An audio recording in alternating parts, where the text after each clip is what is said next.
আসসালামু আলাইকুম। আমাদের এখানে ফ্লোর রিভার বাইন্ডিং শেষ। আমাদের ফাইবান কোম্পানির কিউসি স্যার তিনি তার চেক করতে এসেছেন। তার চেক করতে সাহায্য করতেছেন ইঞ্জিনিয়ার কমল দাস ও ইঞ্জিনিয়ার মোহাম্মদ স্বপন ভাই।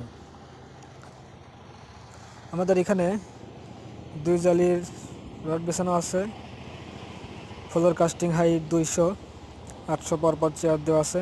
নিচে 40 মিলি ক্লিয়ার কভার দেওয়া আছে এবং 10 মিলি বাই 12 মিলি রড অল্টারনেট করে দেওয়া আছে। এখানে অনেকগুলো ফ্লোর অলরেডি কাস্টিং শেষ, আর আমাদের এখানে অল্টারনেট করে ফ্লোর ঢালাই দেওয়া হয়। অর্থাৎ আজকে যদি একটা ফ্লোর ঢালাই দেওয়া হয় তাহলে আগামীকাল আর একটা ফ্লোর ঢালাই দেওয়া হবে এবং 2টি ফ্লোরের মাঝখানে ডুয়েল বার দেওয়া আছে, একটি করে 20 মিলি ককশিট দেওয়া আছে। কিছু স্যার চেক দিলেই আমরা ফ্লোরটা ঢালাই দিয়ে দেবো ইনশাল্লাহ। ধন্যবাদ সবাইকে।